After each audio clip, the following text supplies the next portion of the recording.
Одоо явж байгаа юм уу? За эхлэх үү. За. Сайн байцгаана уу сонсогчдоо, сайн байцгаана уу үзэгчдээ. Өндөр өсгийт ээлж дугаараа эхлүүлж байна. За хүүхнүүдээ хавршилт хэр байна? Хөгтөнгөр радиогийн 3 эмэгтэй хавршилтын талаар ярилцах гэж байна. Тэгэхээр манай хоёр ч гэсэн санал нийлэх болов, сонсож байгаа бүсгүйчүүд ч гэсэн санал нийлэх болов гэдгийг хөтөлбөр одоо энэ подкаст эхэлж байгаа болохоор мэдэхгүй байна.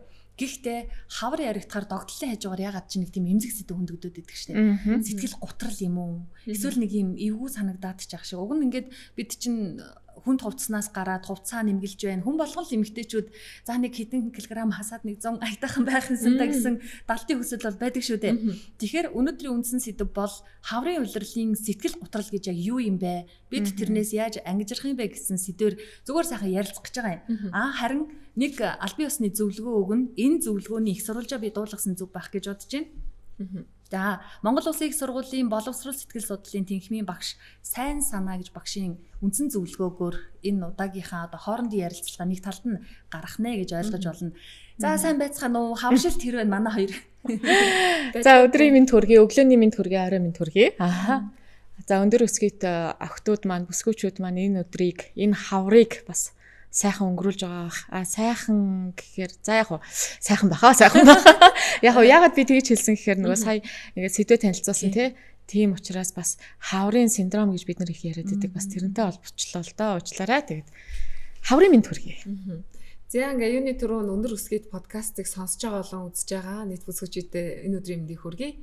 За ингээ өнөөдрийнхээ дугаараа эхлэх үү? Эхлэе. Тэгэхээр сонсогчдоо та бүхэнтэй хин байна вэ? Хөтлөгч Туул, Тамира, Эманаар өнөөдрийн дугаарт хамт байна. За сэтгэл гутралын хаврын тэр тусмаа 3 юм том шалтгаан байдаг гинэ. Тэгсэн эхний шалтгаан нь юу юм бэ гэхлээр хаврын улирлын талаар маш том хүлээлтээсээ болоод бид нар сэтгэл гутралд автдаг гин. Хаврын улирал одоо цэцэг навч дэлгэрсэн маш гоё нарлаг өдөр байна да. Тэр өдрүүдэд би тийм ч гоё байна да, ийм ч гоё байна да гэсэн хүсэл нь одоо яг миний амьдралын бодит байдалтай нийцдэггүй гинэ. Одоо яг ингээд гадаа нартай байгаа шиг миний дотор наргүй ээж болно штэ. Тэр хүлээлт одоо ингээд зөрүүтэй байгаад байгаа болохоор сэтгэл гутралд өртдөг хамгийн ихний шалтгаан юм байна. Тэгснэ эмэгтэйчүүд найз хүүхнүүдтэйгээ ажлынхантайгаа гоё байгаа юм шиг одоо ингээд жүжиглдэг гинэ. Ажлынхан дотроо ороо. За ингээд эднэртэй адилхан гоё байгаад ах юм бол миний сэтгэл гутрал байхгүй болоод гоё болчихно гэж бодож итэл нөгөөх нь үр дүнд хүрэхгүй байхаар улам нэмээд сэтгэл гутралд ороод идэг гэж байна. Тэгэхээр юу гэсэн үг гэхээр хаврын улирлын тухай маш өндөр төсөөлөл болоод байгаа бодит миний байдал хоёр зөрөнгүүд ихний шалтгаан болдог. За хоёр дахь шалтгаан юу гэсэн чинь одоо ингээд өдөр уртслаа 6 цагт хүүхдүүдээ авахд харанхуй болсон байдаг бол одоо нартай байна.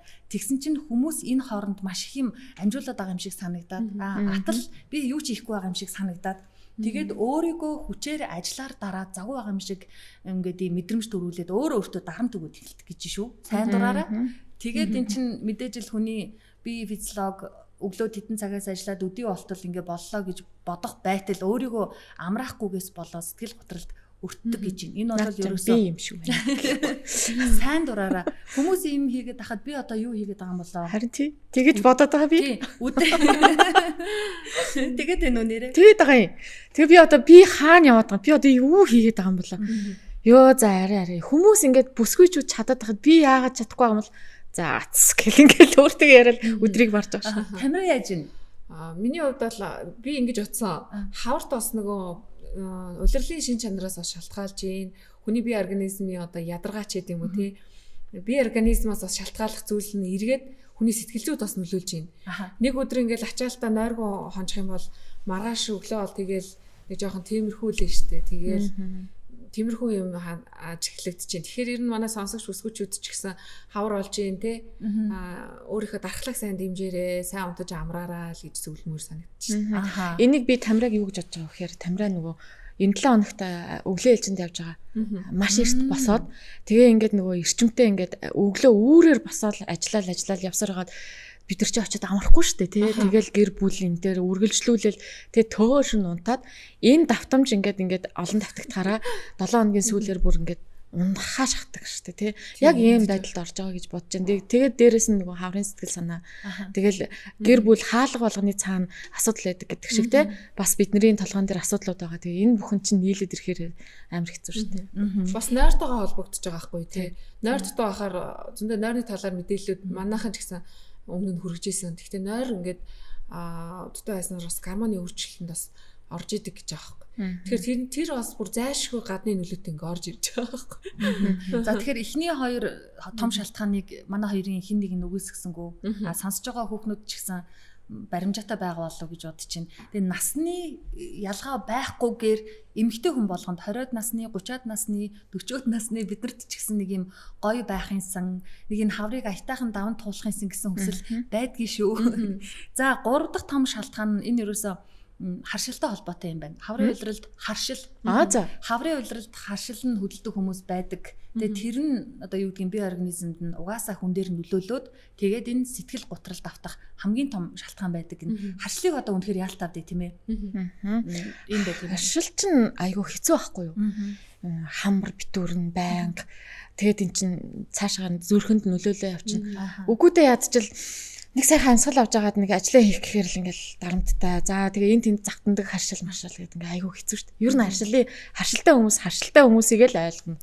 Тэгээс харшилгүй хүмүүс нь мэдгүй байна. Тэгэхээр хавар сэтгэл готролд орж байгаа эхний 3 том шалтгаан та хоёр бол санал нийлж гинүү? Нийлж байна. Би бол бүр нэммээр санагдав. Хүлээлтээсээ болоод би сэтгэл готролд яг ордог. Энийг ингээ уншсан чи би энэ төрлийн хүн юм байна штэ гэд цонхороо хардаг. Гадаа маш гоё нартай ингээ байгаад идэг. Тэгтэл ингээ би яагаад ийм яг гадаа шиг ийм гоё нарлаг биш байна гэсэн бодлоосоо тэгээд хавар 40 хаврыг угтсан хэрнээ энэ мэдрэмж ингээд байсаарлах юм. Тэгэхээр энэ чинь ерөөсөө хэдэн жил одоо хэдэн настайгаас үл хамаарал мэдрэмжүүд бол байдаг юм байна л да. За тэгэхээр ийм байна, тийм байна гэ хүлэн зөвшөөрчлээ штэ. Энэ сэтгэл гутралаас яаж ангиж ярих вэ? Энгийн хэрнээ үр дүнтэй зөвлөгөө юм шиг санагдсан. Энэ олон зөвлөгөөнүүд байдаг штэ. Гэхдээ ямар гоё гэж тэр болгоныг бодож байгаагүй л дээ. Гэтэл энэ зөвлөгөө шалтгаануудыг уншсан чинь бас санал нийлжсэн гоё байсан. За нэгдүгээрт хурдан зүгээр болно гэсэн хүлээлтийг ерөөсө битгий тавь гинэ. За одоо өнөөдөр юм байгаа юм чи би маргааш яг баллаад өгөндөө алаад өгөндөө гэж ажиллаа тий. Энэ 7 хоногт би жоохон нурмаачлаа да. Дараа 7 хоногт нэг ингэндээ гээл. Тийм хүлээлт битгий тавь гинэ. Тэгээ яах юм бэ? Тэгээ тавихгүй болохоор чи бүр унчих гээд штэ. Энэ айгүй юм танил юм сонсогдоод байхгүй. Манай бүсгүүчүүд нөгөө турна гэдэг тэгэхээр маргааш нас л турья алаад өгье гэдэг штэ. Яг тэрнтэй адилхан сонсогдож илээ л да. Тэгснэ хоёрдугаарт мэдрэмжинд одоо сайн мэдрэмж болон муу мэдрэмж байдаггүй гэдгийг өөртөө хүлээн зөвшөөргөж шүү. Сайн мэдрэмж, муу мэдрэмж байхгүй. Тэгээ ямар мэдрэмж байд юм бол доо. Бүрхэг өдөр одоо миний сэтгэл санаа нэг жоохон тиймэрхүү байна гэд хүн хэлжээвэл нэг тоодгүй штэ. За иймэрхүү өдрүүд хүмүүс ер нь янз янзын боддог доо гэдэг. Тэгсэн чинь нарлаг өдөр хүний сэтгэл санаа тавгүй байх үзэгдлийг хэвийн үзэглээл гэж ойлгох хэрэгтэй. Тэгэл ойлгочихсон.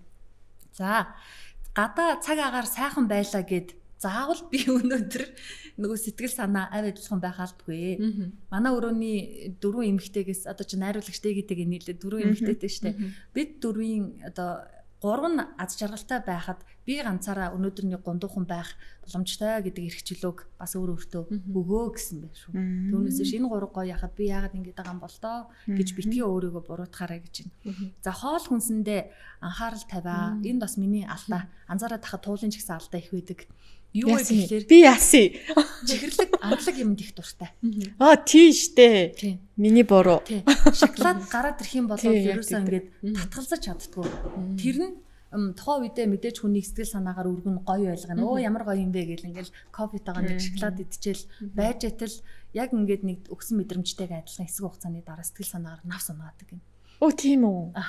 Яг үйлчилгээнд гарахаар гэдэг юм уу одоо юу гэдэг юм. Тийм болохоор амттай юмны хэрэглээгээ хоол хүнсэндээ анхаарал тавиа. Энэ одоо өнөөдөр хэцүү байгаа юм чи шоколад идэ гэдгэлдээ би ч гэсэн одоо эндээ анхаармаар юм байлаа шүү эмэгтэйчүүд. Угаасаа чихэрлэг зүйлж байгаа одоо нөгөө цуснд глюкозын хэмжээг ингээ ихсэж өгч идэг. Тэгээд би ч гэсэн яг энэ аргыг хэрэглэдэг байхгүй юу. Зарим тохиолдолд ингээд хоол идэхгүйгээр ингээд явж явах үе бас их байдаг штеп бид нар чи яаралтай. Яг тэр үед ингээд толгой ховдол ихлэнгүүд нэг халуун өтгөн лифтэн цай ингээл сахартай игээд уудаг ч юм уу эсвэл ойрхон байгаа нэг амттай аваад амдаа ихэд толгойн өвчин хэсэг зур яг намждаг хгүй. Энийг эмчнэр хүртэл ярьд юм билий. тодорхой хэмжээгээр бас глюкозыг бид нэр өгж явах хэвээр. Хэрвээ хэтрүүлэх юм бол тэр чинь бас нөгөө нэг яг нөгөө нэхэд идэх шиг хам шинж олоод тэгэнгүүт сэтгэл готрол бүр нах сунгаж ингэж бас сэтгэл зүйн талаас нь тайлбарлаад тах шиг байна. Яа тэгвэл би өөрийгөө алж идэг хүн биш үү? Би зүгээр сойрон дээр нэг юм шоколад зүгээр нэг юм том дөрвөлжин байдаг шүү дээ. Тэрийг зүгээр нэг өглөө идээд баг өдөр идээ орой идчихдэг. Тэгэхээр чи бүр галзуурсан хүний өдрийн тэмдэглэл шиг амар хидэж байгаа. Тийм. Тэгээд нөгөө нэг ингэдэг штэ. Гэрийн даалгавраа тогтож сууж хийж чадахгүй байгаа одоо 1-р ангийн 6 наснуудад одоо өгж байгаа нэг подкаст мэдээлэл мэрэгжлийн хүний зөвлөгөө би үзэж харж ирсэн. Тэгэн дээр тэгж хэллээ. Хүүхдийг сууж сургая гэж яваал одоо хоол хүнсэнд ялангуяа чихрийн хэрэглийг багасгаа гэх. Энэ нь бас ингээд сэтгэл зүйнээс нөлөөлөхөөс гадна доктор сууршилтаа бараг ингээд ширээн дээр сууж бүр ингээд чадхааргүй болгодог гэж чихэр бүр ингээд цаанаасаа. Тэгдэг. Одоо манай хүүхэд бол ингэдэж штэ. Кола уух, хаяа нэг уух юу гарчдаг байхгүй юу? Кола уугаад араас нь одоо баярын өдөр дээр ингээд ширээн дээр чихэр энтер байвал идчихвэл за тэр оройж байгаа өстө гүүж гэлгүйгээд энэ. Яасан гэхээр хүмүүс аав нь ч юм уу хин нэг нь имэн ч юм уу чихэр нэгтчих надад өгтөч гэж ярьдаг байхгүй. Тэгэхээр чихэр нэгцэн хүүхэд ингээд хит хөдөлгөөнд ороод болчдаг гүгээд идэг. Тэр бас үнэн бах тий. Тэгэхээр энэ яг биднэрт ч гэсэн томчууд ч гэсэн хамаатай. За нэг айхтар чихэр шоколаданд донтоод идэг эрэгтэй хүнийг бол мэддэггүй шүү дээ. Эмэгтэйчүүд л зөвхөн дотор нэг ингээд нэг чихэр шоколад байж л идэг. Тэгээд хин нэгэн шоколад идчихвэл хөөхөн хараастай тий. Тийм ээ. Хажуугаас нь бас чих санаатай. Багасаа яг идэж хэрэглэсэн зүйлсээс бас олж байгаа байхгүй тий. Би бол миний хувьд бол би тийм торт бекринд амар дуртай. Тэгээд заримдаа ингээд жоохон сэтгэл санаа тиймэрхүү юм үед бекрийн газар ангууд орол нөгөө чизкейк энтер амар иддэг. Тэгэл 3-4 өдөр ингээд нэг хоолны дэглэм барайл өсгөөчөд олгол одоо хавар ирээл дулаархаар хоолны дэглэм барайл бүгд ингээд хөнгөө олж идэг. Тэгээд тэр их хөдөлмөрөө ингээд байхгүй болчихж байгаа юм. Тэгэл эзнийхаа дараа ёо яах гэж идэг. Энэ их үзүүл таард хэд тохиолдог. Тохиолдолгүй яах юм. Одоо би ерөөсөө өнөөдөр ч тохиолддог. Биеэрээ мэдэр чинь одоо ер нь дэглэм барьдаг эмэгтэйчүүд мэдж байгаа да. Бид нар 3 хилийг яаж хасдаг гэлээ те. Өө бараг ингээл ухаан алдах нь холгүй болоод хоол зүудэлж оноо. Тэгчээ тэр нь ерөөсөө ингээл 2 хоногийн дотор одоо 10 хоногийн үр дүн тэр чигтээ байхгүй болдог шүү дээ. Тамираа яг энийг л хэлээд байна. Олон тулсан да. Миний хувьд л ингэдэм. Биеийн чин айгаа докторгүй байдаг. Харахаар яг нүдэн баримжаагаар ингээд доктортой харагдаад байгаа боловч огцом 7 хоног 3-4 хил нэмэл дараа 7 хоногт нь шууд хасч хэмдээ очиод ингээд идэг. Яг цэвэр хооллолт юм энийг би ойлгосон. Эрүүл хооллол ингээд гоё явж исэн чинь яг саяных шиг нэг юм сэтгэл зүйн нэг тиймэрхүү байдлангууд ч хамттай мэдчихийгээл. Тэгээл тэр чинь амар гоё ингээд сэргээ шөөвөл глюкоз цуснд ороод ирэнгүүт чи идэвхчиж эхлээл энэ цаанаасаа ингээд нэмсгэлээл тэгэнгүүт гараал нөгөө жин дээр үзэнгүүч нөгөө өнгөрсөн 7 хоног буцаад ороод ирсэн байдаг тий. Тэгэхээр энэ биднийг өөрөө өөрсдөө сайн дураараа сэтгэл готролд оруулаад байгаагийн нэг шалтгаан. Энийг болоо гэж ангид зөвлөд байгаа нь. За дараагийн шалтгаануудын нэг нь хаврын хавртал би сэтгэлээр ундаг да. Сэтгэл готролд ордог доо гэдэг нэг юм муухай хүлээлттэй болсон байдгийг гинэ. Гэхдээ нэрэ бодоод байсан чинь яг тэгдэг шүү. Өнгөрсөн хаврын одоо миний хувьд тийм сэтгэл готрол нэлээ их байсан. Тэгээ би бас нэлээ хэцүү болж иж хаврыг давсан. Тэгсэн чинь энэ жилийн хавар харьцангуй гайг байна. Гэхдээ би яагаад чи энэ жилийн хавар сэтгэл готрол одоо өнгөрсөн жилийнх шиг байвал яана. Тэрнээс илүү готрол яана гэсэн хүлээлт гэх юм уу хаашаа. Муу имийг хүлээнэ гэдэг чи одоо уг нь байж болохгүй шүү дээ. Гэтэл ингээд өөрөө хүлээгээд идэг гинэ. Тэгэл нөгөө сэтгэл готрол нь байх хэрэгтэй юм шиг эргэж орж ирээд идэг. Энийг боль гэж шүү. Тэр яг тархилуугаа ингээд кодлоод байгаа хаа. Тийм бах. Одоо би ингэндээ тэгэндээ гэж ботхоор тэмэлэн болдог шнэ. Нөгөө хүний бодлын хүч идэхтэй адилхан. Яг тэр шиг одоо ингээл хавар ирж байгаа юм чи үнэртэй тэрэнгүү. Одоо би эморно, эморх өстой. Эмор гэл одонгод автоматар нөгөө зүгээр исэн гоё би организм ч өөрчлөлт гээл. Эмор бол янз янз явагддаг. За бас л хүлэн зөвшөөрч байна. Түрүүн тамираа жишээ татаад байсан шүү дээ. Тэгсэн чинь энэ ялтчгүй бодох ёстой шалтгаануудын нэг нь бүр чагсаалтанд орсон байт юм байна. Нойроо төлөвлөх. Тийм. Нойроо төлөвлөх. Өглөө одоо маргааш юу хийх ёстойгоо унтахтаа биш. Зүгээр л маргааш өглөөнөө бод. Эсвэл унтахаасаа өмнө бод гинэ. Гэхдээ бид нар тэгж чаддгүй штэ. Одоо би нэг айхтар ингээл тоёр зөвлөж байгаа юм шиг уншаач байгаа юм шиг болоод байна штэ. Тэгсэн хэрнээ унтахгаа хөвтгтээ маргааш яах вүлээ? Өнөөдөр юу хийлээ гэж буруу юм хийсэн бол сэр хийгээл эргэж санаа зовоол. Ингээд идэг. Энийг л уг нь болчих хэвээр юм байна л да. Үгүй өнөө маргааш байтугай өнгөрсөн хэдэн жилийнхаа юмыг бодоод Дэмэрч өгнө штэ би бол тэгснэл хэдэн жилийнхаа юмыг бодож санаа зовчингуудаа за одоо ирээдүгөө одоо ингэчүүл яана тэгчүүл яана гэ өөр шал эсэргээр нь ингэж нэг ирээдүйд болох юмнуудаа өгөөсгөж бодоод нэрээ тэгчүүл яана за тэрийг хийхгүй байл яг энэ төр гэл ингэ би ястай төмөн юм боддог. Тэгээ бодож ирсэн цаг 3 цаг хүрсэн байл бүр уур хүрээ те. Яана өглөө эрт ажилдаа байхад чи ингээ дэмий юм бодоо 3 цаг хүрчлээ гот нөгөө уур нь улам нойрын сэргээгээд 5 цаг болоод. Тэгэхээр энэ дээр яг бодит кейс харагдаж байна. Зарим зөвлөгөөнүүд бол яг практик дээр хэрэгждэггүй юм шиг санагдаж байна. Өмнөх ажлаа яг унтахын өмнө төлөвлөх бол буруу ах гэж бодчих. Зарим хүмүүсийн хувьд бол нойр ихтэй хүний хувьд бол гэс унтах нь шүү дээ. Тэгэхгүй ингээ юм бодоод ахаар улам нойрон сэргээд идэх хүмүүс бол бүр эсэргээр үйлчлэх нэ тий. Тэгэхээр яг хоёр талтай юм шиг санагдлаа тийм ээ нөө. Тийм. Ер нь бол тийм. Хүн болгон адилгүй учраас сэтгэл готролд орж байгаа шалтгаанууд нь өөр, ар амьдралд өрнөж байгаа асуудлууд нь өөр учраас тэгээд хүн болгон яг өөр л дөө. Гэхдээ одоо бол дийлэнх хүмүүс маш их тийм сэтгэл зүйн стресст орсон. Ер нь манай монголчуудын их дийлэнх тийм байгаа учраас оройд ихэнх нь л унтаж чадахгүй байна л гэсэн юм сонсоод байгаа болохоор манай бүсгүүчүүд баг юу ч бити бодоо зүгээр л унтчих. Тэгээ маргааш өглөө нь батхгүй юу? Тийм. Энд ярилцаад байгаа 3 эмэгтэй ч гэсэн өөрсдөө яг энэ шалтгаануудыг бүгдээрээ туулж байгаа. Энэ 3 сэтгэл готрлын том шинжүүд бидэнд одоо их бага хэмжээгээр бүгдд нь илэрсэн байна. Адилхан л хаваршилтыг бас аятайхан давчих хийсэн гэсэн юм бодолтой явж байгаа эмэгтэйчүүд учраас ингэж дэлгэж яриад байгаа шүү. За дараагийн дугаарт сэтгэл түгшилттэй холбоотой өөрийн итгэл үнэмшиллийг анзаар гэж байна. Одоо жишээ нь би нэг юм бодоод хэд хоног тавгүй ажил дээ. Тэгтэл бодит байдал дээрээ миний бодоод байгаа тэр шалтгаан чинь үнэхээр ингэж айхтар олон хоног сараар бодоод байгаа шалтгаан юм уу биш юм уу гэдгийг эрүүлэр бодгийнэ. Нэрэ тэгдэг штэ. Одоо би нэг 3 жилийн өмнө маш хэцүү юм туулсан гэж бодож ижил дээ. Одоо өөрөө эргээд бодоход яах гэж би тэр үед айхтар ингэж стрессжсэн юм бол доо гэж бодогддог штэ. Тэгэхээр өнөө маргааш шин сэтгэл готрол завинлыг хүртэл бас ингэж бодох хэрэгтэй юм байна. Энд дэр санал нийлж гин үү? Нийлж. За энэ хэсэг бол нэг айхтар явахгүй юм. Хоёрын амыг хараад нийлж ин гэд өнгөрөөчлөө. За одоо энэ сүүлийн дугаарт нь хэрвээ эдгээр сэтгэл гутралын шинж тэмдгүүд илрээд тэр нь одоо та бүхэнд бидэнд бүгдд нь өдөр тутмын амьдрал чинь одоо мэдгэдэхээр саад болоод байгаа бол одоо ажиллаж штэ чихрээ хаслаа, мэдрэмжиндээ анхаарал тавилаа, энэ юм байхад би ийм байх ёстой гэсэн үзлээсээ саллаа. Ингээд ажиллаад байхад тэр нь одоо өдөр тутамдаа хэцүү байгаад ах юм бол ёстой жинхэнэ мэрэгжлийн сэтгэл зүйчэд хандаа, ярилцаа, мэрэгжлийн зөвлөгөө аваа гэдэг юм байна. Түүнээс биш ингээл ганцаараа даваад тулчи те энэ зөвлөгөөг уншаал давчи гэд бас гүрэлзээд ах хэрэг юусоо байхгүй гэж шүү. Наадах чинь зөв. Тэгж байгаа сэтгэл готролд ороо тэрнээсээ болоод зарим бүсгүүчүүд чинь те бас хүнд болцсон байдаг штэ амиа орлох гэл айхтар юм сонсоод байгаа байхгүй юу. Тэгэхээр бүсгүүчүүд маань өөрсдийгөө нөгөө стресс түлэх юмнуудаа бас дээрээс нь бодох хэрэгтэй юм билээ л дээ. Би юун дээр яг юун дээр би ингээд стресстэй байгаа юм болоо энэ уйлралтай байгаа юм болов эсвэл болвол надад өөрт минь сэтгэл дотор нэг юм байна уу эсвэл миний гэр оронд миний хань нэжилд нөлөөлөд байгаа юм болов гэл ингээл олон л зүйлүүд байгаа бах. Гэхдээ эмагийн маань хэлснээр бол одоо хаврын уйлралт те илүү сэтгэл готрох ийм одоо шалтгаануудыг нь хэлжлээ тий. Тэгээ зарим үед би одоо өөрийгөө бодоо сууж байгаа байхгүй. Хаврын уйлралд наанаас чинь би нэг юм хоёр юм над дээр илүү их яг таарч байна. Тэр чихэр мэхэр идэх бол над дээр бүр үнэхээр гайхалтай супер хэрэгжин. Нөгөөх нь болохоор би энэ хүн ингэж явж байгаа дэш чаавас миний байж байгаа гэж боддог байхгүй юу.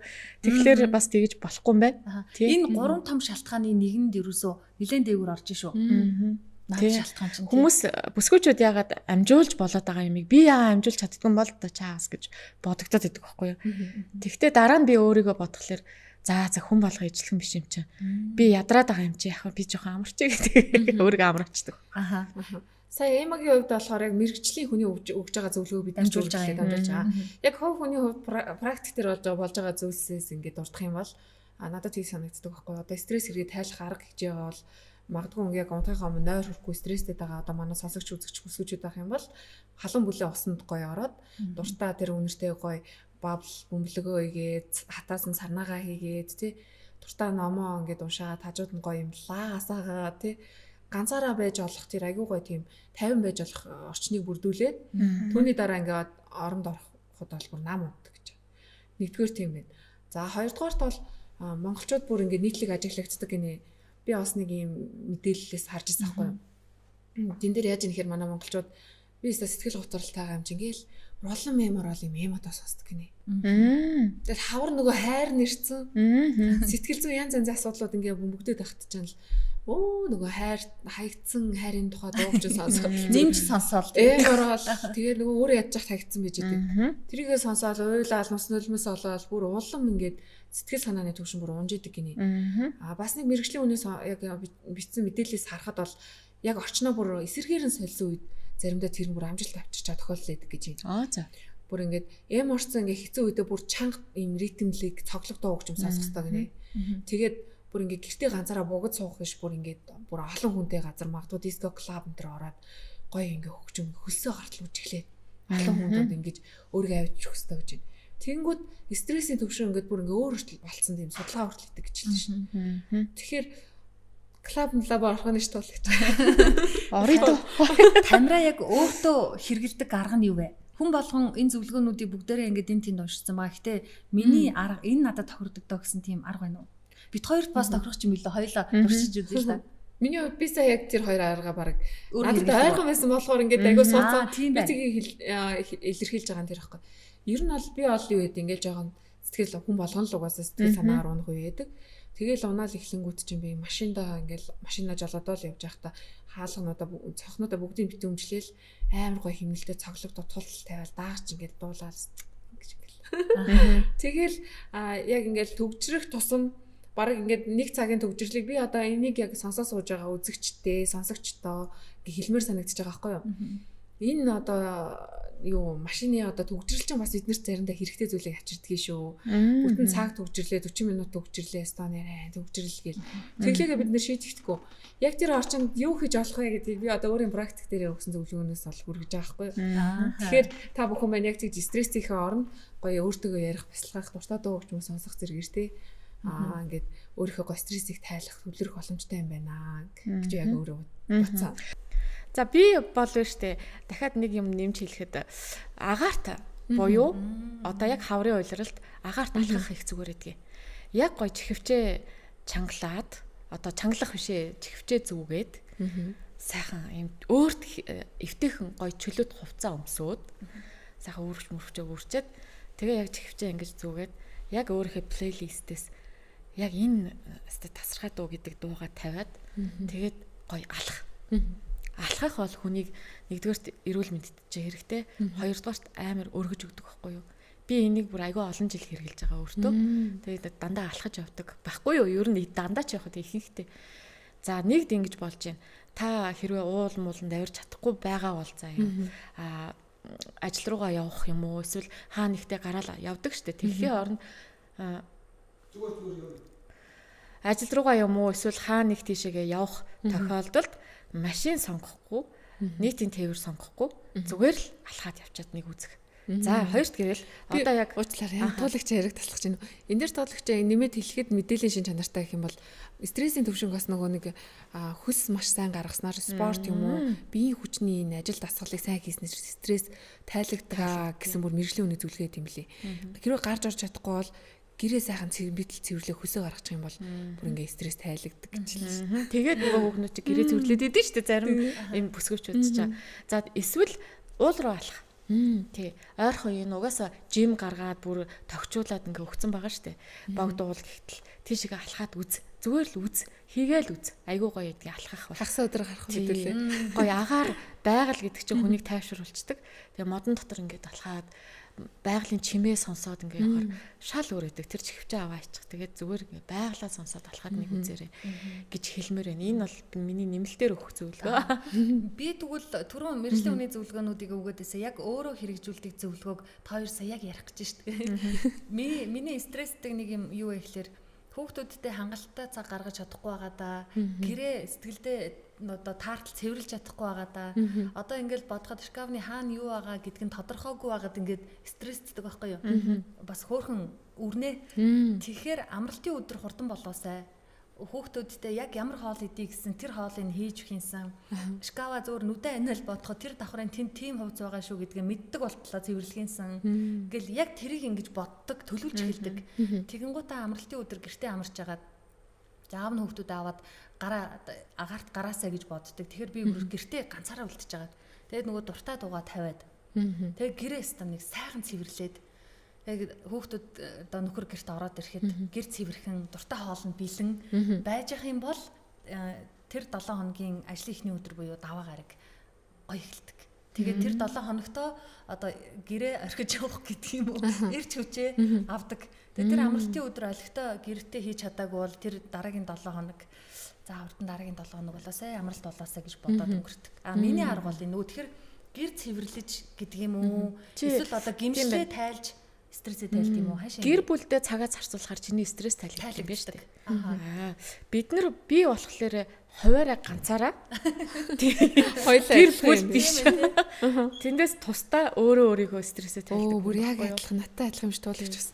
За та хоёр намайг орхиод нэг гарнууд. Хөөе, тэгтээ энэ дэр ингээд бодохоор хог хүний нөгөө үнэт зүйлсээс шалтгаалж бас тэрэндээ стрессж байгаа байхгүй юу? Одоо өссөн хүмүүжилтэй бас их туйлын цэвэрч нямба хүмүүс эдэг. Бүх юм байрандаа агаал одоо манай яма шиг тэгээд нөгөө ажил амьдралаас шалтгаалаад нөгөөдхөндөө биеийг хүрэлцэхгүй ямар нэг хүнийг болдог ба заримдаа ингээл бид нар боддог ч түүхнүүд 3-4 хувлаа тавьчихвал нэг нь галтаагаан тавиал нэг нь ажил дээр тавиал тий нэг нь тийм спортоор жим юм нөгөөдхөө өргөж тий нэг нь дэлгүүр хийсэл тий тэгвэл өстө болохгүй тий яг тэрэн шиг л зүйл болдсон юм шиг санагдлаа. Миний хувьд болохоор би бас анх нөгөө ээж болол айгүй их тэгж нэмэгдэцтэй байх юмсан гэл хичээгээ тэгдэг байсан. Тэгээд сүүл рүүгээ бол ер нь нэг 2 хүүхэд гаргаал ирээл эхлэхээр ингээд гэл тавьчт юм бэлээ. Хаяа яах вэ тийм ч бас хаяа. Үнэхээр би дийлэхгүй байхад чинь ирж ингэж өөрийгөө зовоогоод ингэх тусам улам л стресстэй л улам ядрах юм байна. Тэгж яхаар за энийг ингээ 2 цаг тавьчих юм маргааш хийчихэд одоо сайхан унтъя ч гэдэг юм. Тэгэл өглөө өстө гялалцсан ирч хүчээр гялцуулаад хайчвал ер нь манай хүүхнүүд болж чадахгүй юм байхгүй тий. Тийм шиг үү. За өнөөдрийн миний бэлдсэн хаврын сэтгэл гутралын 3 том шалтгаан түүнээс ангижрах 9 зөвлөмжийг өгсөн. Гэхдээ бид 3 бол сүүлд нь өөрөө өөрсдийн зөвлөгөө өгсөн. Энэ мэргэжлийн зөвлөгөөг бол сонсогч үзэгч бүсгүйчүүдтэй Монгол Улсын их сургуулийн боловсрал сэтгэл судлалын техникийн багш сайн санаагийн зөвлөгөөг дамжуулж хэлсэн юм шүү. За тэгэхээр одоо туулын мэдээллийг сонсгоо сая нэг юм жоохон юм хүнд сэдв онгочлоо шүү дээ. Тэглээ. Тэгэхээр одоо үргэлжлүүлээд маш богино хугацаанд фэшн гоё мэдээ сонсох идэх хөөдөлээ. Тэг сэргэл яг намайг ярьж байгаа хооронд юу бичлэг нь явж байх бах. Ер нь баг дуустал нь явж байхад гимгүүдээ. Ягаад тэгэхээр би одоо яг 2025 онд яг ямар өнгө, ямар стил, жанр одоо мод болох уу те тренд болох уу гэдгийг хэлэх гэж байна. Тэгэхээр манай бүсгүйчүүд явж ирсэн сая. Тий. Бүсгүйчүүд маань бас за энэ 2025 онд юу гоё тренд болж байгаа юм бол те дэлхийдээ гоё хөл нийлүүлээд алхах л та гэж байгаа бүсгүйчүүдэд наашаа анхаарлаа хандуулаарай. Одоо би яг 2025 оны хавар зуны загварууд ямар байх вэ гэдгийг товчхон дуулах гэж байна. За энэ 2025 оны хавар зуны стилд болохоор торон орволго, цэцгэн хээ, алтлаг ингрийн тэмдэг, завсрын болон тод өнгийн хослол энэ төр бол одоо мод болох юм байна. Тренд болж байгаа юм байна. За эхлээд би зөөлөн пастел өнгийг ямар гоё юм бэ? За энэ одоо яг гарч байгаа бол пастел өнгө биш шүү. Зүгээр энэ загварын шоун дээр алхаж байгаа тэр бүх одоо загварууд ингээ эхнээсээ явж байгаа шүү. За энэ ингээд харахад хүртэл сэтгэл сэргэж байна. Гоё агаа тийм. Хаяа нэг өөртөө ихтгэлтэй болоо ингээ явж байгаа ч гоё шүү тийм. Ер нь эмэгтэй хүн өөртөө таарсан хувцас өмсөд гудамжаар ингээ алхах ямар гоё байдаг гэж тий. Өнөөдөр гуруулаа юу гэж хэлэх хамаагүй штэ. Өөртөө л гоё авил ингээ болоо штэ. Сонсоогүй тий. За 2000 сонсоогүй би сая. Тий. За 2025 оны хамгийн ихний тренд болох хувцсыг хэлээд үгүй. Эхлээд пастел өнгө тренд болж байгаа. Цэцгийн шар одоо цэцгийн тос шиг юу гэмдэ маск шиг гэх юм уу. Тэгээ тийм шар өнгө тэгээд нунтаг ягаан өнгөнүүд тренд болноо. За голлох өнгө нь болохоор цэцгийн тос шиг шаргал тэгээд нунтаг ягаан энэ одоо дулаан өдрүүдэд өмсөх хувцсны өнгийг яг ингэж пастел өнгөөр дизайнерууд тодтогсон байна. За ямар ч нөхцөлд хамгийн аюулгүй сонголт байсаар ирсэн завсрын өнгөтэй юбг. За тийм футболк энэ жилийн хавар зуны тренд болно. За ялдам дүр төрхийг бас нэмж өгнө гинэ энэ өнгөнүүд нь. За энэ өнгөний увдс нь арьсны төрлөх өнгийг улам тодтгоно гэж байна. За ямар ч төрлийн аксессуартай эвлэг зохино гэж байна энэ өнгөнүүд. Пастел өнгө, нунтаг ягаан өнгө. За тэгээ дээрэс нь нэмээд гүн ягаан, нё ягаан өнгөнүүдийг бас нэмж оруулж болно гэж байна. Бүр амар эрс шийт хэмги тод өнгөд орж иж байгаа юм шүү тий. За дараа нь болохоор нефт гэрэлтдэг тогтмол торгон материалууд уучлаарай. Нефт гэрэлтдэг торгон материалууд бас мод болно гэж байна. За бас энэ дээр зураг бас байж болно. Би зургнуудыг бэлдсэн байгаа. Манай найруулагч хэрэг болж өгвөл зураг байвал бас их зүгээр. За тэгээд энэ одоо бидний үзэж байгаа одоо энэ фэшн шоу яг 2025 оны шоу байхгүй юу. Гэхдээ яг аль хэсэг дээр нөгөө торн явах юм гэдгийг мэдгүй учраас ерөнхийд нь гаргаад байгаа шүү. За тэгээд нефт гэрэлтэх торон материал болохоор зоригтой үе одоо зоригтой бүсгүүчүүд одоо өмснөө гэж үзээд байгаа юм байна л та. Гэхдээ яг өмсөж болно штэ. Татвар нь юм одоо өмсөж байгаа ч юм уу тий. Хувцас урлалт шин загварчлалаар дахин ирдэг торон хувцас бүсгүүчүүдийг үргэлж сорж байдаг гэж штэ. За энэ материалыг өдөр тутамдаа зоригтой сонгоод өөртөө тавьсан улаан шогмыг давахыг дизайнерууд санал болгож байна гинэ. Зоригтой өмсөөл гэж байна. Яг трендээ дагаал гэж. За дараа нь бохо хэв маяг гэж байна. Бохог эмо өмсдөг тий. Миний хэв маяг шүү тий. За тэгвэл урлагийн томоохон урсгалын нэг гэж үздэг юм байна бохог. За тэгээ 100 цагийн аялал зугаалгыг бохо хувцаслалтгүйгээр төсөөлөхгүй. Тийм учраас бохог сонгоо гэж байна. За яг амралт одоо эхлэн 6-7 сараас. За дараагийнх нь болохоор спорт мөртлөө эмгтээлэг ийм спорт хувцас өмсөө гэж байна. Дээгүүрээ ийм спорт цамц ч юм уу тий. Жоохон хүлхийлгээд тэгээ доогоороо юпгтэй байлээ. Тийм сонин загвар байлээ. Доогоороо ийм баруун эртүүд. Гэтэ манай монгол хүүхнүүд их хөвчлэн тэгж хувцалтай юм шиг санагддаг шүү дээ. Амар гоё ингээд бие барьсан скини джинс өмснөө ийм баруун фитнес цахилгаанаа цам центр өмссөн. Тэгсээ доогоороо пүүз өмссөн мөртлөө би энэ маш гоё харагддаг шүү дээ. Тэгсээ машин бариад өдөр тутам би айгүй их тийм монгол эмэгтэйчүүд харж байсан. Тэр чин загвар манайхан ч бүр трендлэг хувцалт юм байна тий цаанаас. Тэгээ яг энэ спорт хувцсыг болохоор энэ жилдээ Miu Miu гэх нэг брэнд гэдэг шүү дээ тий. Хятадын брэнд тий. Тэгээ Ralph Lauren гэсэн энэ брэндүүд ихэвчлэн загвараа гаргаж байгаа гинэ энэ спорт загвар. Тэгэхээр яг энэ брэнд рүү поинтлоод хандах юм бол гой хувцас гарч ирэх нь шүү. За дараагийн загвар болохоор цэцгэн хээ илүү нэмгэн материалтай цуг. Цэцгэн хээ илүү нэмгэн материал дээр цэцгэн хээнүүдтэй ийм материалууд.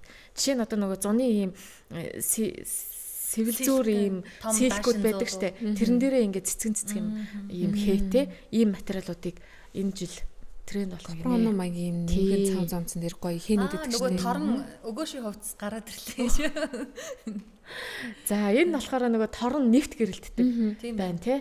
Загварууд байна. За тэгээд одоо болохоор би шоо дөрвөлжин хээтэй ийм загварыг хэлэх гэж байна. Тэгээд энэ болохоор хуучинсаг юм шиг бодогдож болно. Тэгвэл эн чин тийм биш шүү. Тэгж бити бодоорой. Энэ жилийн тренд шүү гэж байна. Одоо шоотой хээтэй өмд байна, пижак байна, цамц байна тий. Угтаа дөрвөлжин хээ хизээч загварын тайзнаас буудгүй гинэ. За. Ямар нэгэн байдлаар дөрвөлжин хээ байж л байдаг гэж байна. Гэтэ дөрвөлжин хээг навчлаараа голоор нэрсэн. Дөрвөлжин хээг би бас жоохон хувцас загвар сонирхноо. Дөрвөлжин хээг ингээд ерөнхийдөө өөр хээтэй бол хослож хоршгоо жоохон онцгой харагдаг. Яг цулгуу юм уу дөрвөлжин магадгүй хээнд орсон тэр нэг өнгийн хувцасаар дагнаж ингэж цулгуудуулж өмсөж байгаа. Тэг голоор нь дөрвөлжин хээтэй хувцас оруулж ирэх юм бол илүү тансаг бас их гоё өрмөс тотгож өгч байгаа юм шиг санагддаг шүү дээ. За тэгээд энд өөр өнгийн дөрвөлжин хээтэй юпг цамцыг хооронд нь хольж сольж ингэж өмсөөрэй. Тэгээд ингээд нэг хооронд нь зохицуулна гэж бид нар ярьдаг штэ. Зохицуулаад өмсчихээр аягүй гоё харагдана гинэ. За дараа нь шулуун тэр дөрвөлжин хээ гарч ах шиг байна те манайхаа. Тэр дөрвөлжин хээтэд одоо юу гэх юм нэг хөрөм гэх үү юу гэх цамц гэх юм уу. За энэний дотор нь ингээд энэ болохоор нөгөө тууш хээтэй гарч байна те. За одоо дараагийнх нь шулуун силуэттэй мини даашинц гэсэн байна. За мэдрэмж дотоод хүслээ битгий нугаарай. 1960 оноос эхэлж одоо хүртэл загварын ертөнцид ноёрхсоор байгаа мини даашинц жижиг мини даашинцууд энэ жилийн бас нэгэн онцлог тренд болж байна гэж байна. За тэгээ урт дүрийтэй гутал ямар ч төрлийн цов, зүйлт, оролт гэх мэт бусад хувцас чимэглэлтэй төгс нийцдэг мини даашинцыг өдөр тутамдаа сонгоорой гэж байна. Энэ жилийн тренд шүү гэж байна. За төгсгөлд нь шөнийн хатан хаан гэдэг энэ стил жанр гараад ирлээ. За энэ трендийн гол зүйл нь намирсан хормоотой хар өнгийн даашинц гинэ. Энийг шөнийн хатан хаан гэж нэрлэдэг юм байна. Энэ жил дизайнерууд хар өнгийг дахин мандуулсан гинэ. За тэгээд торгон, шифон, нэхмэл тор гэх мэт нэмгэн материалуудаар уралсан хар өнгийн даашинц ирчээ авч байгаа. 100 цагийн бас нэгэн өвөрмөц хувьсал болоод байна. Манай Монгол эмэгтэйчүүд хар өнгөнд их дуртай шүү дээ, тий. Тэгээ ямар ч улирал одоо хар өнгөнөөс зүхтаадгүй Saint Laurent, Balenciaga гэдэг одоо брэндүүд байна, тий.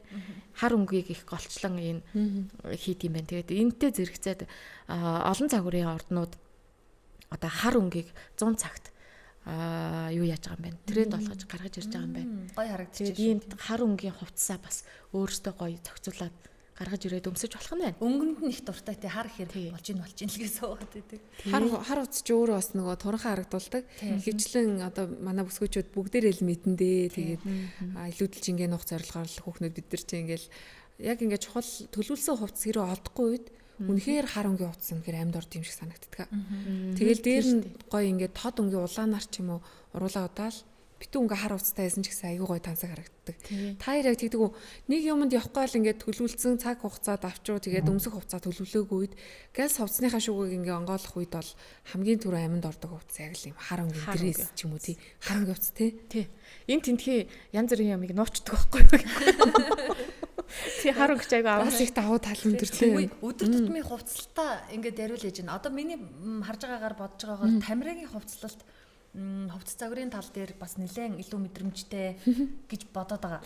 Баярлаа. Яагаад энийг одоо энийг магадгүй нөгөө хувцас дизайнер яг мэрэгжлийн хүмүүс харж байгаа бол бас инээдэм л болох л та. Гэхдээ бид гурав бол яг хөө зөвөр энгийн нэг жирийн эмэгтэйчүүд яг энэ дизайны чиглэлийн мэрэгжил байхгүй ч гэсэн бас их тодорхой хэмжээгээр судалдаг, сонирхдаг төрлийн хүмүүс байгаа даа. За миний хувьд бол сая нөгөө өвлөлийн тренд чинь нөгөө юм animal print гээд одоо таарыг харсан баха нэг юм цоохор мохор юм барын цоохор хувцснууд тэгээд нөгөө тахны юм алга ирэмэрийн хувцснууд орж ирсэн байхгүй. Яг тэрийгээ дагаад бүх хувцс нь бүр тийм байсан. Гэхдээ яг хүмүүсийг ингээд стритд ингээ харахаар яг тэрний нэгийг өмссөн байгаа байхгүй. Нөгөө нэг хар хувцсан дээрээ нэг юм цоохор цүнх барьсан. Нөгөө хар хувцсан дээрээ дээлийн цамцсан цоохорч идэв юм уу? Нөгөө нэг юм амтналаг тийм байсан юм бах та. Тийм харин туул бит хоёр яг ингээд Тамираг ингээ ярьж ахаар нь нөгөө мод бит хоёр ерөөсө таарлаж байгаагүй. Тэгээд нөгөө бүр хэдэн жилийн өмнө ч хамаагүй модонд орсон гарсныг өөрөө ч мэдэхгүй одоо өмсөө явж авах магадлалтай хүн байхгүй юу бол. Тэгтээ туулагчийн өгсөн мэдээлэл бол одоо энэ дулаараад ирж байгаа хавар зууны шин загварыг ярьсан шүү дээ. Би болохоор яг сая өвлөлтөө ингээд залгаад хүүдний улиралд манай Монголд ч гэлгүй юм тэрэндээ манай монголчууд ч аяйгүй юм гоё юм загварлаг билээ. Тэгээд яг энэ олон улсын трендийн энэ хувцас загварын юмнууд ингээд харж байгаа л годомжинд магадгүй өдөр тутам лифт мифтэнд ингээд тарангууд яг л нэг хоёр охины нэг нөгөөдгөө өмссөн. Нөгөө нэг хувцас загварын хэмжил болж байгаа тренд хувцас өмссөн байна гэж харж байгаа юм. Яг тийм анимал тийм принтинг нөгөө нэг юм амтналаг эрүүс тахны юм хурц шийдэлтэй хувцсуудыг орж иж ирсэн. За мөн нөгөө юм wine маягийн нэг юм пурпл юм шиг. Яг өнө. Гэхдээ яг wine биш мөртлөө тэн дээр пурпл өнгийг яна нэг нэмцэн тийм өнгүүдээр төлхөө ингээд хүүхнүүд мань хувцалж байсан. За тэгээ материалын хувьд бол ингээ харахад дандаа лака хувцснууд буцаад бүр ингээ хүч төрөө орж ирсэн. Хүүхнүүдийн цүнхнүүд бүр ингээ хөвчлэн лакан хүрэн улаан цүнх, лакан хар цүнх ирсэн. Гутлын хувьд хүртэл дандаа юм лакан бүр ингээ улаан хүрэн юм wine өнгийн төрүүдээ готлоод хүртэл бүр тренд болоо. Тэрэн дээрээ хослуулаад янз бүрийн лук гаргаснаа. Улаан хүрэн ингээ ороолт энэ төр ороод ер нь тиймэрхүү чих хандлага бүр яалтч орж ирсэн. Тэгээд аксессуарын хувьд бол нөгөө ийм сар шиг хэлбэртэй бондгор ийм том аксессуурууд сүүлийн үед таяр харж байна уу? Яг тэр их модонд орж ирдэг шиг байна. Хараагүй л гэж юм. Би гэхдээ нэг найз хүүхнүүд ч юм уу угаасаа ингээл ажлынхаа уулзаал ярихаар яг л ийм ярьдаг те. Тэр дотроос зарим нэг нь ийм ч тийм ч тэгээд нөгөө зарим хоёр нь тийм үү гэ туулид хоёр яг тэр нь тийм үү гэл Тамираараа хараа. Би бас нөгөө өнгө сонирхдаг байхгүй юу? Өнгөний талаар их одоо нөгөө personal color гэл хог хүний өнгө мөнгийг л өөрөө нөгөө сайт руу нөрөөд өөрийгөө тодорхойлж харж исэн. Тэгтээ ихэвчлэн л энэ өнгөний талаар ярьдаг мэрэгчлүүдийн зөвлөгөөг ингээд сонсож байхад ингэдэм билий. Хар бараа өнгийн хувцснаас бас их зайлсхийгээд тэгдэг. Би чинь бас өөрөө нөгөө нэг яг энэ зураг авалтын ертөнцид гэх юм студ продакшны ажил бас хийгээд гүйцэтгэх продюсер хийжсэн байхгүй юу? Зургийн дарагч бас хийжсэн. Яг тэрний хүрээнд бол ингээд өнгө тавилт дүрсэн дээр одоо камерын дээр ямар хувцас харагддаг вэ гэхээр яг олон жилийн одоо миний туршлагаар бол бараа өнгийн хувцас бол үнэхээр хүнийг юм уйдгартай авартай юм шиг ингэж харагдуулдаг юм шиг санагддаг. Тэгэхээр манай үзэгч сонсогч бүсгүүчүүд хэрэг байгаа бол би яг энэ студ продакшнд одоо удаан ажилласан хүний хувьд бол ингээ бараа өнгийн хувцсыг баг зэрэг ингээд хасаарай тий гоё юм цайвар өнгийн уусалттай өнгийн хувцснуудыг их ингэж өмсөж байгаараа л гэж хэлмээрээ бас их хурц тод өнгийн хувцсыг өмсгөөс өмнө өөрийнхөө арсны өнгөтөө нөгөө персонал колороос мэдчихэж өмсөхгүй бол бүр ингээд онцгой харагдуулт юм билээ. Тэгэхээр хамгийн болгоомжтой хамгийн гоё сонголт бол одоо магадгүй одоо миний энэ өмссөн чинь бас юм уусалтан байхгүй юу? Юм гүн хар ногоон биш. Бүр амар юм нёон ногоон биш байхгүй юу? Энд чинь яг нөгөө юм голын ногоон. Энд чинь яг нөгөө болгоомжтой хөнгө байхгүй юу? Яг ингээл алин сонгохоо мэдгүй байгаа шууд энийг ингээл ийм голын өнгийг сонгоход бүх хүнд ингээд зөгтөг. Тэгээ арсыг амар гоё гэрэлтсэн нэг тон ингээд ийм өнгө өгдөг чаа. Би яг тийж харагдаж байна уу? Гоё тий. Гоё харагдаж байна. Тэгээ энэ жилийн хавар бас нэг Монгол дизайнерын санал болгосон өнгө бол юу байсан? Шоколадн бор. Ер нь шоколадн бор биш. Ер нь бор өнгө гэсэн. Тийм тэр чинь яг сая нөгөө миний ярьсан өвөл тренд болсон өнгөд шүү дээ. Тэгээ бор дээр нөгөө анимал барын бор мод нэг юм барьцсан, цоохор юм барьцсан. Бор өнгөр үнэхээр гоё харагдажсэн тий. Тэгээ тэр бор нь болохоор шоколадн бор юм гоё хүрэн бор тэгээл ингээ борнууд ч дотор олон янз. Тэгээ тэр бор ингээ пальто өмсөд дотор нь арай гүн юм бор юм гоё брюк өмсөө ингээд бор юм айгуу гоё цүнх ингээ өөрцөн нэг эмхтэн зураг харлаа би. Тэгээ үнэхээр гоё харагцсан. Тэгээд бодсон. Европ хүмүүстээ амар гоё харагдаг тий. Бор өнгийн хувцснууд гоё харагд. Тэг чацтай өндөр ясаргаг болохоор илүү гоё харагдаад тийм тий. Тэгэл ер нь сүүлийн 2 жилийн одоо мейкапын чиглэлийг одоо сонирхоод би бас мейкап сонирхдаг байхгүй юу? Маш олон ингээ мейкап мэрэгжлийн мейкап чинь найзуудтай зураг авалтна ингээ ажилласаар хагаад ерөнхийдөө ер нь жоохон би ингээд яг мэрэгжлийн хүн биш ч гэсэн энэ хүнд ийм мөнгө тохиндоо гэдгийг ингээд өөрөө ойлгодог болсон нөгөө зураг авалт зохион байгуулах хавцтай ингээ хараад тэгээд ер нь хараадах сүүлийн 2 жил бол бас тренд болоод байгаа өнгө нь юм бор өнгийн тийм бодаагүй юм шиг мөртлөө ингээ бороор ингээд гадуур нь ингээд бор өнгөөр ингээд хүрээлж том болгож ингээ бомбоолгоод тэгээ бор өнгөөр ингээд мат тийм өнгөнүүд бас их модонд орсон. Нөгөө талаараа болохоор ингээд гадналын уруулынхаа гадна хэсгийг ингээ бороор хүрээлснээ маш гоё юм лайт өгөө шайн маяг юм липстик ингээ ялгар гоё уруул өнгөлөгчнөө зүгээр хөнгөн дөрвчдөг болсон билий. Сүүлүүд яг тэгж харагдсан шүү. Энэ одоо бид гурван ихний ерөн дугаар гэж хэлж болно шүү дээ. Өндөр өсгийтэй Хөхтөнгөр радио 3 эмэгтэй хөтлөгчтэй одоо бид гурав нийлээд Таул, Тамира, Эмогор нийлээд ийм нэвтрүүлэг хийж байгаа. Тэгээ сая бол яг л үннээ дийлгсэн. Тамира одоо хувцас загвар, дээрээс нь нүүр будалтын тал дээр туулт хоёрыг бодвол хамаагүй туршлагатай. Тэгээд ингээд магадгүй те нэг жилийн дараа туулт хоёр бас хөөхөн Тамирагаасаа туршлагачсан. Тийм байлаа шүү, тийм байлаа шүү гэж сууж байгаа хаа. Одоо бол ерөөсө сонсогчийн дүртээ сууж шүү. Тэгээ би бас дараагийн бодлолд дараагийн дугаар дээр Тамирагаас илүү их тийм нүүр будалт тий гоё юм хувцлалтын зохицлууд гэдэг ингээд над чих хүн зөвлөөч гэж одоо хүсэж байна. Намахаас чичиг хасан. Тэгвэл яг дараагийн юу подкастн дээр би яг энэ талаар мэдээлэл яг судлаад мэрэгжлийн яг хүмүүс манай мейкап артистууд юу зөвлөж дээ тий тэр талын бас тренд болж байгаа мейкап интерес хуваалцаад гоё мэдээлэл хүргэе тий магадгүй одоо манай сонсогч бүсгүүчүүд хэрвээ сонсож үзэж байгаа бол дараагийн дугаараар бид хэд яг энэ жилийн хаврын тренд мейкапын талаар маш гоё өргөн судалгаатай мэдээлэлтэй подкаст ингээд бэлдэх болно шүү. Би болохоор бас нэг юм амлчмаар байна. Би дараагийн дугаартаа одоо яг нөгөө Эма хаврын улирлын ийм сэтгэл зүйн ийм гутралуудыг ярьсан болохоор би бодож исэн байхгүй. Хаврын улирлд сэтгэл гутралыг тайлдаг нэг зүйл бол дуу хөгжим байдгийг. Тэгэхээр би дараагийн дугаарт бүсгөөчүүдтэй ямар дуу сонсож, ямар хөгжим сонсох юм бол таны сэтгэлийг айгүй гоё сэргээгээд өөдөн татаад ирэх үү гэдгийг би зөвлөе. Заашгүй. Тэгээд юу яах вэ? Гуруулаа яг энэ туулагчийн одоо нөгөө нэг мэдээллийн хүрээнд яг өөрсдөө ингээд жоохон сэтгэл санаа тиймэрхүү сонсохоор шууд мотивашн ч юм өөрчлөлт авчирдаг дуугаа бас дууныхаа талаар бас Тийм, ярилцъя болно тий. шүү. болж байна. Дуу хөгжим ер нь хизээд мод гэдэг бол байж лээд тийм ээ. Энд чинь өсвөр насныхаа нэг дуу тий.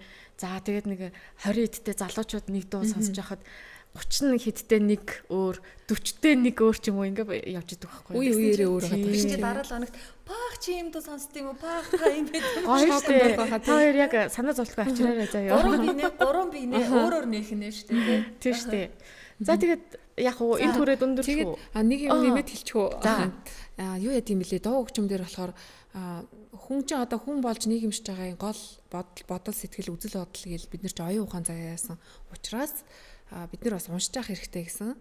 За мөн тэгээд дуу хөгжим урлаг те балет сонгодог урлагийг бүр ялангуяа хүүхдүүдтэй ингээ үзүүлж явах юм бол маш гоё юм гоо зүйн мэдрэмж ингээд авахаасаа гадна хувь хүнд бас ингээд хорвоо ертөнцийг бусдыг хайрлан инрэх тэр агуу сэтгэл зүг ингээд суулгаж өгдөг гиний урлаг гэдэг зүйл чинь. Тэгэхээр ингээд бүр ийм үг гэдэм бэлээ. Хөгжим дунд дургу хүн гэж байхгүй хэрвээ магадгүй тэр хөгжим дуу сонсдгоо бол бас ингээд сэтгэл зүйн хувьд жоох юм сонин төрөл ороод ийн гэж үздэм юм. Тэгэхээр манай өндөр өсгийт подкастыг сонсож байгаа бүсгүйчүүд, эмэгтэйчүүд маань ч гэсэн ямар ч цаг үед тулгарсан байсан тий. Гой дуу хөгжим сонсдог агаараа, гой урлагт хайртай агаараа тий. Тэндээс бас тодорхой хэмжээний бид нэр сэтгэл зүйн гой таашаал үргэлт бүх зүйлийг авч идэг гэсэн шүү. Тэгээд сонсогч бүсгүйчүүд маань бас үзэж байгаа бүсгүйчүүд маань бид нартэй хөгцөнгөр радио гэд кириллээр бичээд манай пэйж бус руу зочлоо. Тэгээд чат хэсэгт нь биднэрт гоё сэтгэлээ үлдээгээрээ. За бас бидний подкастны доор бас сэтгэлээ үлдээгээрээ 11:31 тэг. Тэгээд дараа 7 хоногоос бид нар яг өөрсдийн нэг хувь одоо утасны дугаарыг зарлая. Тэгээд мөн юу яач вэ? Радиогийнхаа сувгийг зарлая тий. Тий. 82.9 хөгцөнгөр радиог сонсоод тэгээд бидний нэвтрүүлгийг бусад бас хөтлөгчдийн маань подкастуудыг тэгээ бидний одоо зөвхөн радио хэлбэрт зориулсан нэвтрүүлгүүд, дуу хөгжмүүд гэж зөндөө их юм байгаа. Биднийг сонсоорой, бидэнтэй хамтдаа байгаарай. Тэгээ манай эфирийн шууд утас руу холбогдоод та бүхэн санал хүсэлтээ өөрийнхөө одоо үзэл бодлыг илэрхийлэх бүрэн боломжтой байгаа шүү. Тэгээд дараагийн дугаараас манай бүсгүйчүүд бас ямар мэдээлэлтэй хамт бид гуравтайгаа хамт ярилцахыг хүсэж байна. Тэр талаар бид гураваас маш гоё судалгаатай, мэрэгжлийн хүмүүсийн бүх мэдээллийг цуглуулсан маш гоё өргөн мэдээллийг та бүхэндээ хүргэх болно гэж амлаж байна. За хамт хөтөлсөн хоёртоо баярлалаа. Туулаа, Тамира. Тэгэхээр сонсогч бүсгүйчүүд, үзэгчдэдээ бас их баярлалаа. Хөгтөнгөр радио өндөр өсгийт бүсгүйчүүдийн подкастын энэ дугаар энэ түрээд өндөрлөж байна. Дараагийн дугаараар эргээд уулзъя. Хавар шилтэн хөнгөн байгээ. Баярлалаа. Баярлалаа.